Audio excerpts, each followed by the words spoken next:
Imagine spending years mastering a skill and then a client offers you $20 an hour for senior level work. Frustrating, right? Would you just say no? Or do you know how to turn that into a negotiation opportunity? Today, I'll give you 3 polite but firm ways to respond so you protect your value without losing the conversation. Let me tell you about a student who was really frustrated with the amount of work that he was doing and the amount of money that he was earning for that work. He decided to quit his job and go freelance. But what he found is that a lot of people didn't want to pay him the amount of money that he was asking for. However, he didn't give up. He accepted the first few jobs, negotiated better terms, and in the end, he ended up with 5 to 6 freelance customers who were willing to pay his rate because he had already negotiated his value.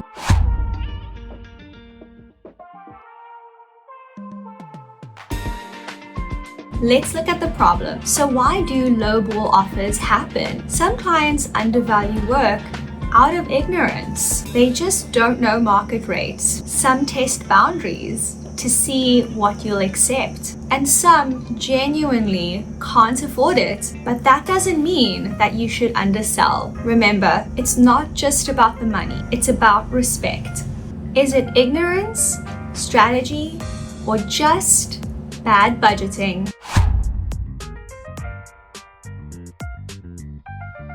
What's the first thing you should do? Push back, accept, or educate? Strategy 1. Educate with market value. Here's an example phrase. For senior level engineering, industry rates are typically between $60 and $100 per hour. My rate reflects both my years of experience and the quality I deliver. This is professional reframing. You're not arguing, you're not getting defensive.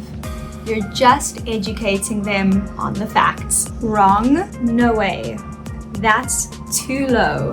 Better, here's what the market pays, and here's why I'm aligned with that. And remember, speak with confidence. You're not being defensive. So, is there a way to keep the door open without underselling yourself?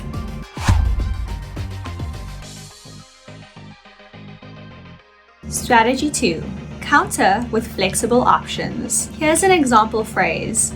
If budget is limited, we could reduce the scope. For example, instead of building X, I could deliver Y within your budget. Think of this as scope control. This keeps the conversation alive without shutting it down. An example scenario would be if they want a SaaS platform but only want to pay $500, you could offer to just design the MVP login system. Remember, this isn't about fighting. This is about problem solving. And sometimes the best negotiation strategy is actually saying no. But how do you do that without burning the bridge?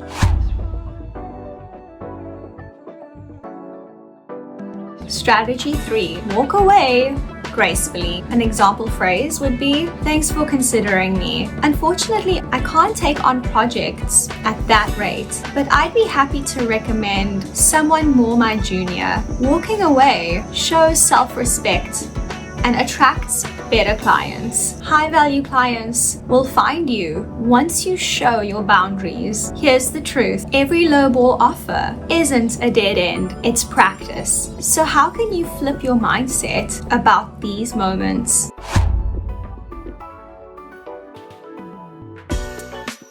Bonus segment, mindset shift.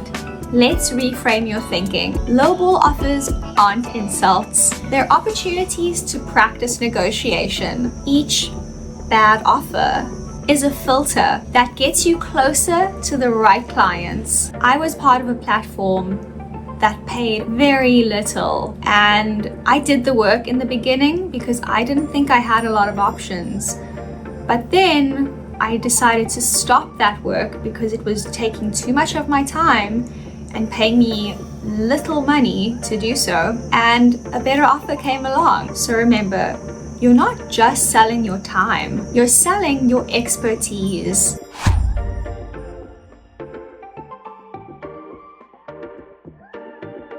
Which of these 3 approaches would you feel most comfortable trying first? Strategy 1. Educate with market value. Here is the scenario. The context: client offers $20 an hour for senior engineering work. We can pay $20 an hour for this project. Weak response: that's way too low. No thanks. Would you say this, or do you see the problem? Professional response: thanks for sharing your budget. For senior level engineering, industry rates are typically between $60 to $100 an hour. My rate reflects both my 8 years of experience and the results I deliver. Would you like me to share examples of my past projects so you can see the value? This reframes the offer as an informational gap, not an insult. You show authority while keeping the door open. This keeps the relationship alive. We only have $500 for this platform build. Weak response: that's not enough. I can't do it. Would you say this, or do you see the problem? Professional response: thanks for letting me know. A full platform build usually costs more, but if your budget is $500, we could focus on smaller scope, like the login and user dashboard. That way you get a working MVP and we can expand later when you're ready. You're showing flexibility without underselling your value. We can pay $20 an hour for this project. Weak response: that is insulting. I won't work for that. Would you say this, or do you see the problem? Professional response: I completely understand. Unfortunately, I can't take on projects at that rate, but thank you for considering me. If it helps, I'd be happy to recommend a junior engineer who might be a better fit. Walking away respectfully leaves the door open for future opportunities and shows professionalism.